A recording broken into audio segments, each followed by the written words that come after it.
오늘 본문은 주님과 바리새인들 사이에 일어난 또 다른 논쟁을 기록하고 있습니다. 우리는 마가복음 2장에서 도합 4번의 논쟁을 살펴보고 있습니다. 첫 번째는 중풍병자를 고침으로 인해서 일어난 죄사함의 논쟁, 죄사함의 권세에 대한 논쟁이었습니다. 그리고 두 번째는 세리인 레위를 제자로 부르심으로 인해서 일어난 죄인과 의인에 대한 논쟁, 그리고 지난주에 살펴보았던 금식에 관한 논쟁, 그리고 오늘 살펴볼 안식일에 대한 논쟁까지 4가지 논쟁을 우리가 2장에서 살펴보게 됩니다. 지금까지 주님은 이런 각각의 논쟁을, 말다툼을 통해서 자신이 하나님의 아들이심을 해서 죄의 사함의 권세를 가지신 분이심을 증명했습니다. 또 죄인을 구하기 위해서, 병든 자를 온전케 하시기 위해서 오신 분이심을, 그리고 그 주님의 오심으로 인해서 이제는 새로운 시대가, 기쁨과 즐거움의 시대가, 슬픔과 통곡의 시대가 아니라 기쁨과 즐거움의 시대가 시작되었음을 선포하셨습니다. 오늘 논쟁은 어떤 논쟁인지, 그리고 그 논쟁을 통해서 주님께서 우리에게 무엇을 말씀하시려는 것인지 본문을 통해서 우리가 같이 확인해 보려고 합니다. 23절입니다. 같이 읽죠. 시작.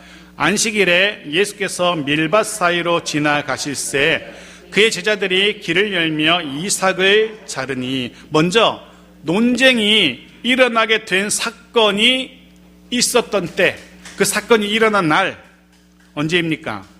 안식일이라고 기록하고 있습니다. 안식일.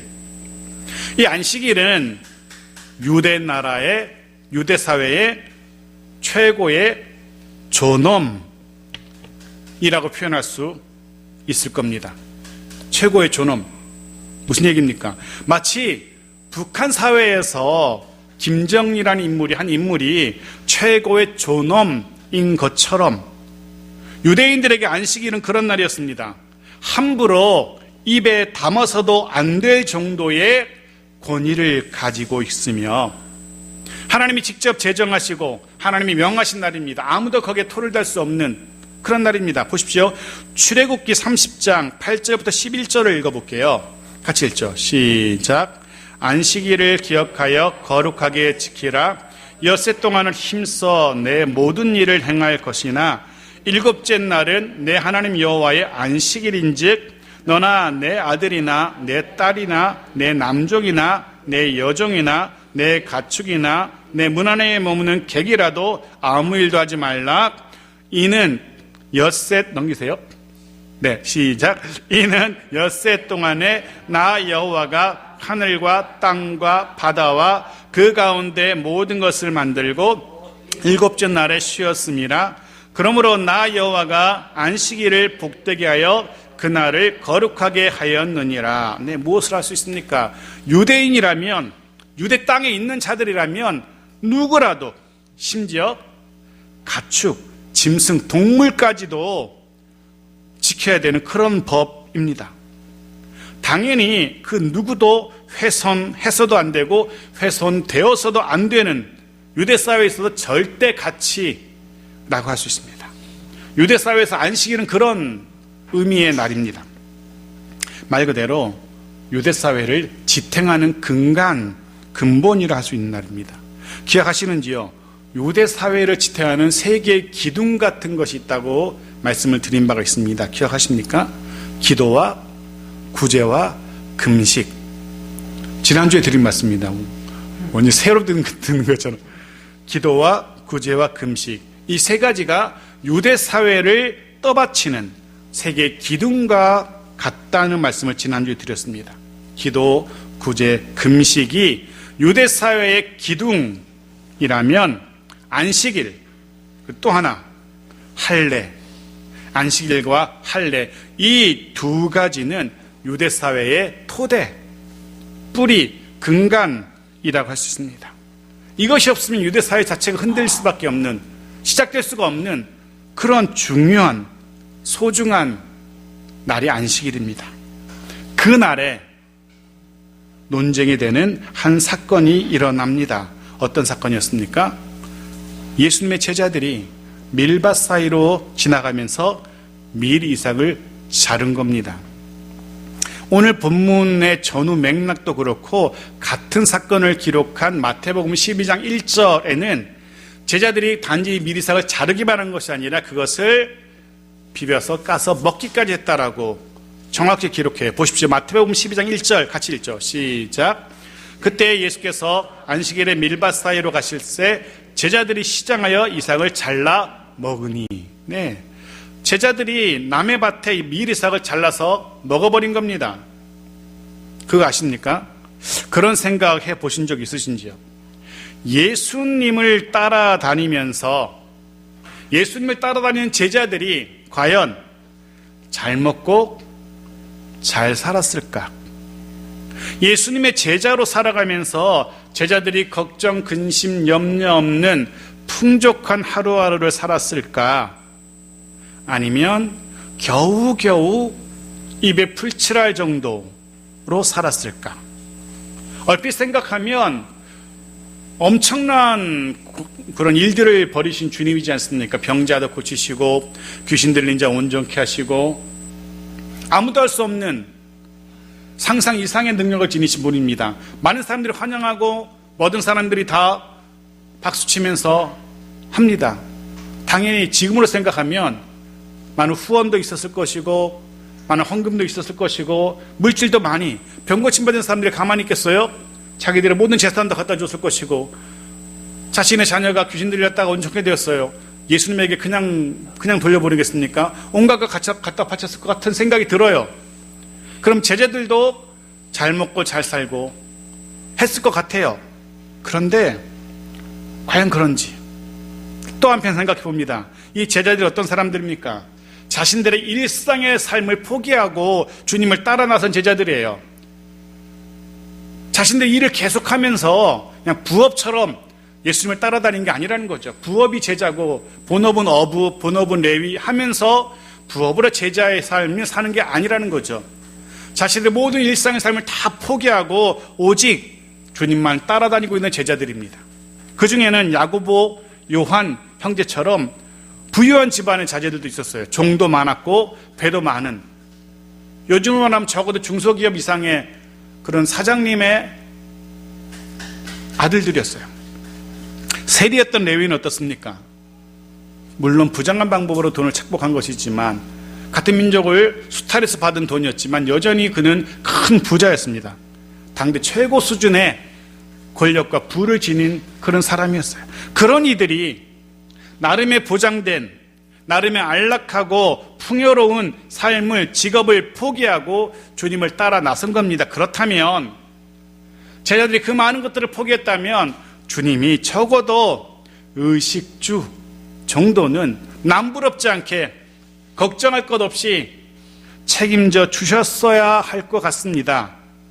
그래야지 그게 뭐 오는 게 있고 가는 게 있으니까 그래야 맞는 거지 않습니까? 근데 과연 그랬을지. 디모데후서 3장 12절에서 그 힌트를, 그 답을 발견할 수 있습니다. 같이 읽어볼까요? 시작. 무릇 그리스도 예수 안에서 경건하게 살고자 하는 자는 박해를 받으리라. 보십시오. 예수 안에서 살기 원하는 자들에게 주어지는 것은 호의호식이 아니라 박해였다는 겁니다. 박해를 받으리라. 이 박해라는 이 표현 속에는 현실적인 모자람, 부족함, 의식주의 궁핍함 이런 게 다 포함되어 있습니다. 실제로 제자들의 모습이 기록된 복음서를, 사복음서를 살펴보면 그들은 결코 풍족한, 안락한, 평안한 삶을 살았던 적이 없습니다. 말 그대로 늘 배고픈 하루하루였습니다. 여러분 아실 겁니다. 주님께서 유대의 빈들에서 5,000명을 먹이셨던 그 엄청난 사건. 우리는 그 사건을 보면서 주님의 그 능력을, 주님 주시는 풍성함을 새삼스럽게 깨닫게 되죠. 그런데 그 이면을 한번, 뒤집어서 이면을 한번 생각해 보십시오. 그때 제자들이 마련할 수 있었던 먹거리가 무엇이었습니까? 고작 떡 5개, 작은 물고기 2마리. 그 많은 제자들이 동원할 수 있었던 게 겨우 그거였다는 겁니다. 무슨 말입니까? 자신들의 저녁거리조차도 넉넉하게 준비할 수 없었던 이들이 주님을 따라다니던 즉 제자들이었다는 겁니다. 당연히 그들 수중에 넉넉한 돈도 없었을 겁니다. 그들 통장 잔고가 늘 간당간당했을 겁니다. 오늘 본문에 기록된 제자들이 미리삭을 잘라 먹을 수밖에 없었던 이유 뭐라고 나옵니까? 마태는 분명히 얘기하죠. 제자들이 시장하여라고, 배고팠다라고 그렇게 분명하게 정확하게 기록합니다. 네, 늘 배고픈 제자들이었어요. 그들이 먹성이 대단해서 늘 배고픈 이들이 아니었습니다. 먹을 것이 없었기 때문에 배고픈 시장한 그런 하루하루를 살 수밖에 없었던 겁니다. 해서 그런 생각을 하게 되어집니다. 주님을 따른다는 것, 주님 뜻대로 산다는 것, 그것이 그 세상이 말하는 승리, 형통, 풍요, 번영의 지름길이 아니라는 것을 우리가 깨닫게 되어집니다. 교회에 다닌다는 것이 곧 하나님의 축복의 이유가 아니라는 것을 우리가 알아야 됩니다. 교회에 다니니까 이번 주 예배 드렸으니까 저도 한 주간은 이번 주 예배 잘 드렸으니까 한 주간은 아무 일 없을 거야. 하나님이 복의 복을 주실 거야. 감당할 수 없는 상상하지 못했던 방법으로 나에게 복을 주실 거야 라고 생각해서는 안 된다는 거죠. 물론 하나님은 때를 따라 은혜와 복을 베푸십니다. 분명 위기의 순간마다 성령 하나님께서 피할 길을 열어주실 겁니다. 힘들 때마다, 괴로울 때마다 주의 성령이 위로하시고 마음의 평안을 주실 겁니다. 하지만 그건 즉 은혜 주시고 복 주시는 이유는 100% 하나님의 긍휼, 100% 완전히 하나님의 선하신 때문이지 내가 예배드렸기 때문에 그래서 하나님의 복을 주실 수밖에 없는 그런 게 아니라는 거죠. 이 황금 같은 일요일 아침, 이 편안한 쉼과 잠, 그리고 신나는 놀이를 포기하고 기꺼이 혹은 억지로 마지못해 교회에 와서 예배를 드렸기 때문에 여하튼 예배 드렸으니 하나님께서 당연히 은혜 주셔야 되고 당연히 복을 주셔야 한다는 것, 착각이라는 거죠. 오히려 성경은 세상과 구별된 모습으로 살아가는 그리스도인들이기 때문에 박해, 고난이 있을 것이라 라고 말합니다. 하지만 그럼에도 불구하고 동시에 성경은 또 다른 약속을 우리에게 주고 계시죠. 우리에게 하늘의 상이 준비되어 있다고, 하늘의 상이 클 것이라고 성경은 우리에게 약속합니다. 사랑하는 성도 여러분, 그리스도인으로 살아가는 이 땅의 삶이 혹 힘겹다 할지라도, 혹 그리스도인답게 살기 위해서 고난을 당하게 된다 할지라도 너무 낙심하거나 혹은 너무 분노하지 마십시오. 우리가 상상하지도 못할 상이, 정말 깜짝 놀라서 입이 다물어지지 않을 정도의 상이, 포인트가 차곡차곡 정립되고 있다는 사실 기억하십시오. 자, 다시 본문으로 돌아옵시다. 배고픈 제자들이 미리삭을 잘라 먹었습니다. 자, 그런데 이게 왜 문제가 되는지, 얼마나 큰 문제인지 봅시다. 24절입니다. 같이 읽죠. 시작. 바리새인들이 예수께 말하되 보시오, 저들이 어찌하여 안식일에 하지 못할 일을 하나이까. 네, 미리삭을 잘라 먹는 행위는 안식일 하지 못할, 해서는 안 되는 일이었습니다. 바리새인들이 이렇게 말을 시작합니다. 보시오 라고. 이게 어떤 뉘앙스인지 아시겠습니까? 바리새인들의 얼굴이 상상이 되시는지요? 얼굴 가득 웃음을 참지 못합니다. 오케이, 제대로 한번 걸렸다. 이제는 넌 이제 잘못 걸렸다. 넌 이제 큰일 났다. 이런 표정, 득이만만한 그런 표정입니다. 제대로 잘 걸렸어. 어디 한번 된통 당해봐라. 이런 표정입니다. 그동안 영 마음에 들지 않았는데 새로 이름을 날리는 랍비로 돌아다니면서 사람들에게 인기 끌고 영 마음에 들지 않았는데 이제 제대로 걸렸어. 이젠 제대로 한 방에 보낼 수 있게 되었군. 이런 마음, 이런 표정입니다. 도대체 제자들이 무슨 잘못을 얼마나 저질렀길래 바리새인들이 이렇게 기세등등할까? 무슨 잘못일까? 남의 밭에 이삭을 잘라 먹었으니 도둑질 한 것일까? 아닙니다. 신명기 23장 25절 보십시오. 같이 읽죠. 시작. 내 이웃의 곡식밭에 들어갈 때에는 내가 손으로 그 이삭을 따도 되느니라.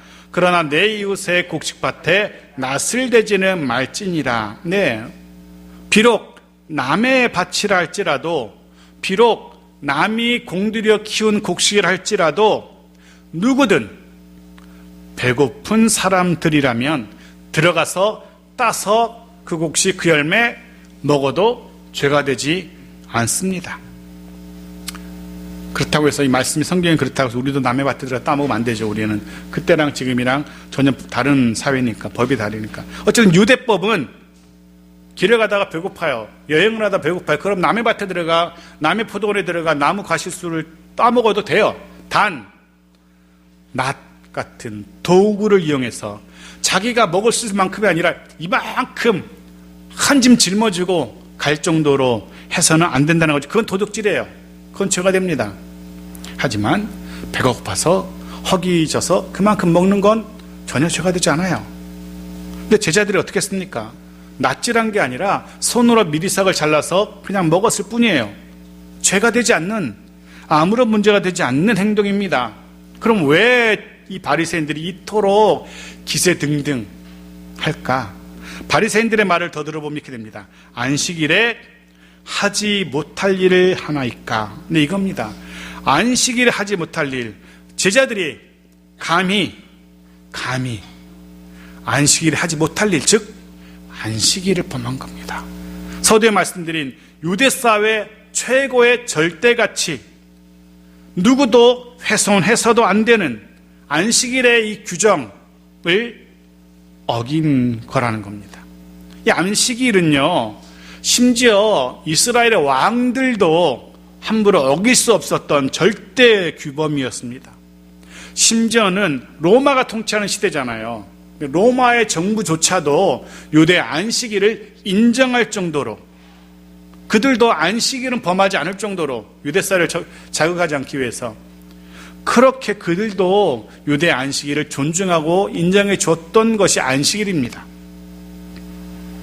그런데 그런 안식일 준수의 규정을 감히 제자들이 범했다는 겁니다. 그리고 유대 율법은 안식일을 어긴 자를 어떻게 처벌할지를 이렇게 기록합니다. 출애굽기 31장 14절을 보죠. 같이 읽죠. 시작. 너희는 안식일을 지킬지니 이는 너희에게 거룩한 날이 됨이니라. 그날을 더럽히는 자는 모두 죽일지니 그날에 일하는 자는 모두 그 백성 중에서 그 생명이 끊어지리라. 모두 죽일지며 모두 그 백성 중에서 생명을 끊으리라. 예외 없이 죽일지며 끊어지리라. 두 번이나 반복해서 죽이라는 말씀을 명하고 있습니다. 즉 사형 외에는 다른 처벌이 없는 거예요. 지금으로 말하면 뭐 정상 참작, 배가 고팠으니까 뭐 어떻게 이유가 뭐 해서 정상을 참작하거나 해서 뭐 징역형 혹은 집행유예, 벌금형 이런 게 없는 거예요. 그냥 무조건 사형 한 가지입니다. 그것도 그냥 사형이 아니에요. 민수기 15장 36절 어떻게 사형을 집행하는지 보십시오. 같이 읽죠. 시작. 온 회중이 곧 그를 진영 밖으로 끌어내고 돌로 그를 쳐 죽여서 여호와께서 모세에게 명령하신 대로 하니라. 공개 처형이죠. 마치 북한 사회에서나 있을 법한. 온 동네 사람들이 안식일을 범한 이 사람을 끌고 동네 밖으로 나가서, 동네 안에서 죽이면 동네가 부정하게 되니까 동네 밖으로 끌고 나가서 거기서 돌로 죽을 때까지 고통을 주면서 돌로 쳐서 죽이는 거예요. 다른 사람들도, 그것을 본 다른 사람들도 다시는 그런 죄, 절대 안식일을 범해서는 안 되겠구나 하는 마음이 들 정도로 공개 처형을 하는 겁니다. 비참하고 참 참혹하게 사람을 죽입니다. 한 번에 죽이는 것도 아니에요. 그 돌에 맞으면서 얼마나 그가 많은 돌을 맞아야 죽겠어요. 그런데 그런 죄를 다른 사람들도 아닌 예수님의 제자들이 범했다고 바리새인들이 문제를 제기하고 있는 겁니다. 우리 생각에는 아니 미리 조금 잘라 먹었는데 그게 무슨 그런 죽을 죄냐라는 생각이 들지만 그건 우리 생각이고 당시 유대인들의 생각은 특별히 율법에 해박한 바리새인들의 생각은 완전히 달랐습니다. 심지어 바리새인들은 혹은 유대인들은 모두가 인정하는 모세 율법 외에 플러스해서 자기들이 그 율법을 해석하고 또 적용하는 나름대로의 해석을 그 율법에 더합니다. 해서 그것은 유대 미시나라는 거 불리는데 자기들이 해석을 더하고 그것이 이제 스승에게서 제자에게로 또 다른 제자에게로 계속해서 구전됩니다. 그래서 구전 율법이라고 하는데요. 모세 율법만큼이나 유대 사회에서 법률로 인정받는 그 정도의 법령이었어요.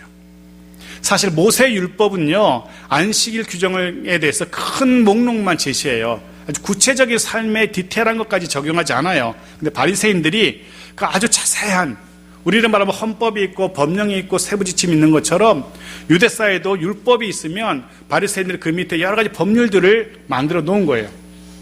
그것을 그들은 미시나라고 불러요. 구전된 율법으로. 거기에 안식일에 대해서 이런 것들이 적혀 있어요. 한번 들어보십시오.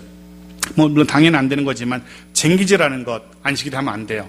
사냥하는 것 안 돼요. 도축하는 것 안 돼요. 지붕이 떨어졌어요. 그래도 안식일에는 고치면 안 돼요. 매듭을 지었는데 일하다가 매듭을 묶어서도 안 되고 풀어서도 안 되고 바느질을 해야 할 일이 있어. 옷이 떨어져서. 그런데 한 땀은 가능해도 한 땀 이상 두 땀을 따면 그거는 일에 해당돼서 안식일을 범하는 거예요. 뭔가 필요해서 한 글자를 써야 돼. 한 글자는 써도 돼. 근데 두 글자를 쓰면 일을 하는 것이어서 안식일을 범하는 게 돼. 글씨를 쓰다가 잘못 썼어요. 지워요. 한 글자를 지우는 돼. 근데 두 글자 지우면 안 돼요. 이렇게 돼 있어요. 또 이런 것도 있어요. 당연히 추수하면 안 되죠. 추수하면 안 돼. 근데 추수해 놓은 게 있어. 다른 날을. 그러면 미리 밀 같은 거 추수해 놨는데 먹을 게 없어. 그러면 탈곡을 해서 먹어야 되잖아요. 당연히 안식일은 탈곡해서도 안 돼요. 건물이 무너져서 사람이 밑에 깔렸어요. 구해야 돼, 안 구해야 돼요? 일단은 죽었는지 살았는지 여부를 알기 위해서 잔해는 치울 수 있어요. 근데 아직까지 사람이 살아있어. 그러면 구해야 말아요? 구하면 안 돼요. 안식일 지날 때까지 살아있으면 괜찮아. 살아있으면 괜찮은데 이미 죽은 것 같아. 그러면 구하면 안 돼요. 끄집어내면 안 돼요. 산자만 끄집어낼 수 있어요. 그렇게 아주 구체적인 것까지 다 기록하고 있어요. 심지어 사람이 안식일에도 걸을 일이 있잖아요. 걸어야 되잖아요. 근데 1999걸음까지는 돼요. 근데 한 보를 더 걸어서 2000보를 걸으면 안 돼. 그러니까 미터로 따지면 약 900m 이상 걸으면 안 돼요. 그건 일상의 삶이 아니라 여행으로 봐요. 그래서 안식일에 여행하면 안 된다는 규정에 따라서 그는 돌에 쳐도 죽어야 돼요. 생각해 보십시오. 유대인들은 이제 수많은 안식일 규정을 늘 의식하면서 살아야만 했어요. 자칫 깜빡해서 안식일 규정을 어기는 순간 그에게 주어지는 건 뭐라고요? 죽음밖에 없어요. 그래서 안식일이 되면 조심하고 또 조심합니다. 혹시라도 실수로 안식일 규정을 어기지는 않는지 마음은 졸이면서 긴장하면서 그 안식일을 지내야 했습니다. 해서 말이 안식일이지 실제로는 전혀 안식할 수 없는 그 어느 날보다 더 조심하고 더 긴장해야 되는 날이 유대인의 안식일이었어요. 그중에 가장 심한 게 뭔지 아십니까? 다른 나라가 쳐들어왔어요. 안식일에 쳐들어오면 어떻게 해야 됩니까? 막아야 되잖아요. 싸워야 되잖아요. 하지만 안식일이기 때문에 싸울 수 없습니다. 해서 마카비 혁명 때 유대인들은 시리아의 군대의 공격을 받게 되는데 하필 그날이 안식이 됐어요. 안식일에 공격한 거예요. 그런데 안식일이라는 이유로 전혀 저항하거나 반격하지 않습니다. 결국 모두가 다 전멸하게 됩니다. 안식일은 그런 날이었어요. 목숨을 버리면서라도 지켜야 되는 날이 안식일이었어요.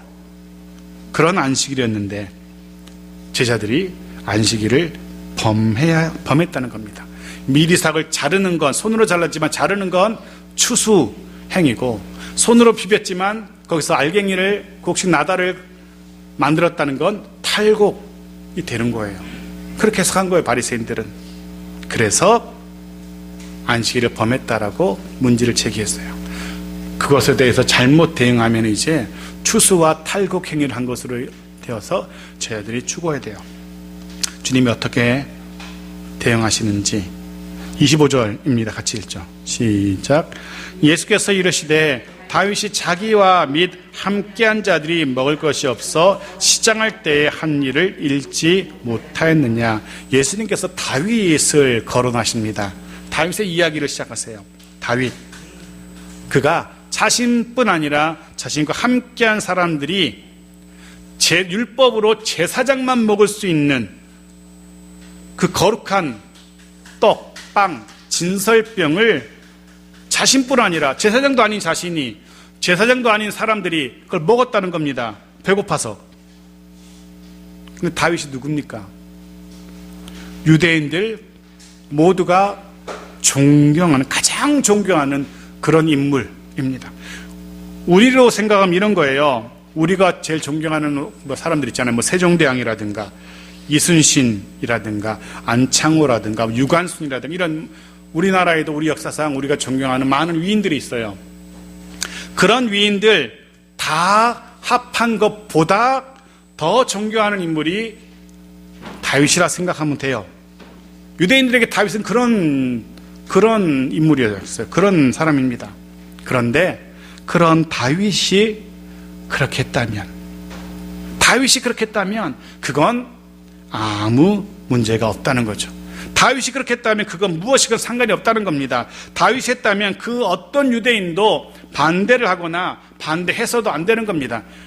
어떤 의미에서 다윗은 초법적인 그런 인물로 여겨지는 사람이에요.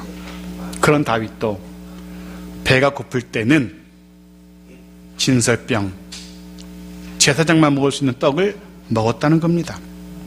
그런데 배고픈 제자들이 미리삭 좀 잘라 먹었다고 뭐라 하냐는 거죠. 다윗도 그랬는데. 그러면서 이런 가르침을 주십니다. 27절 28절 말씀 마지막 절 같이 볼까요? 시작. 또 이르시되 안식일이 사람을 위하여 있는 것이요 사람이 안식일을 위하여 있는 것이 아니니 이러므로 인자는 안식일에도 주인이니라. 안식일이 사람을 위해 존재하는 날이라는 겁니다. 안식일 규정과 그 법과 사람 중에서 누가 더 소중하냐는 거죠. 사실 안식일의 의미가 무엇입니까? 사람으로 하여금 쉬도록 하는 거예요. 사람으로 하여금 안식하도록 하는 겁니다. 하지만 예수님 당시 안식일은 그 의미가 변질되어 있었습니다. 안식일이 더 이상 사람으로 하여금 안식하도록 하는 그런 날이 아니었다는 거죠.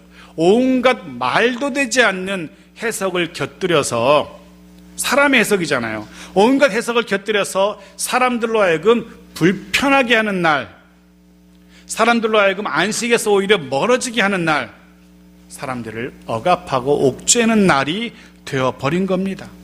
사람들로 하여금 정죄하고 사람들로 하여금 굴레를 씌우는 그런 수단으로 전락해버린 겁니다.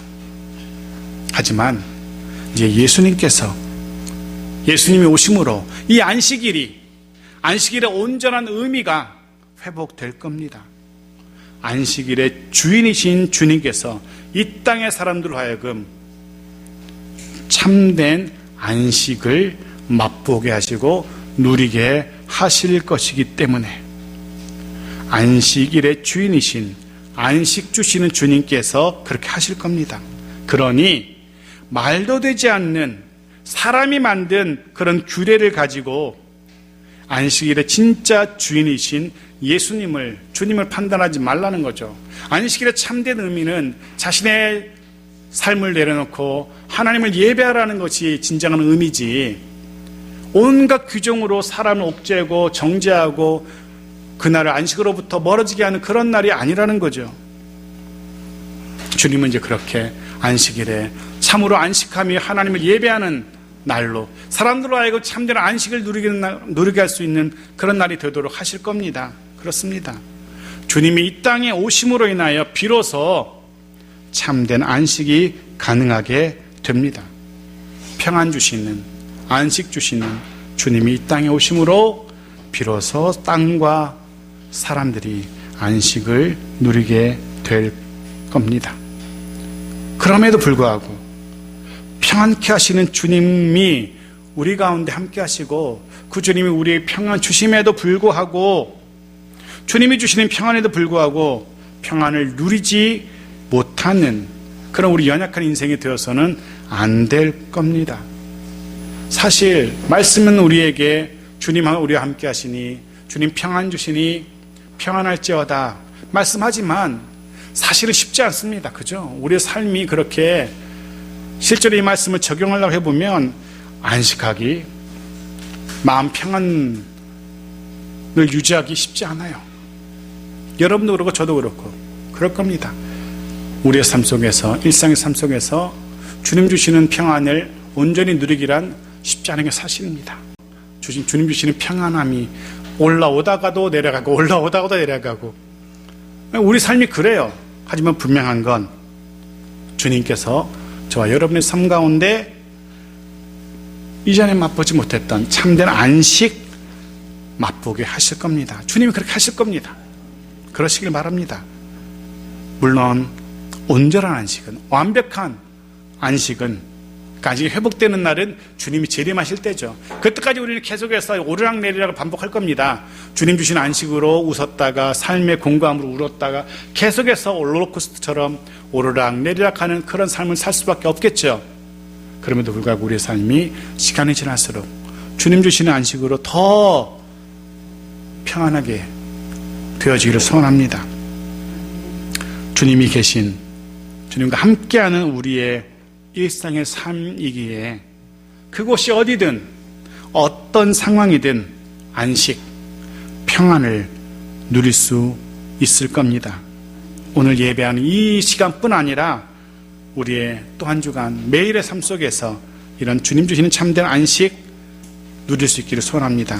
말씀 정리합니다. 주님으로 인하여서 우리 모두의 삶 속에 주님 주시는 참된 안식이 임하시기를 축복합니다. 주님으로 인하여 우리의 가정 속에 참된 평안이 임하기를 축복합니다.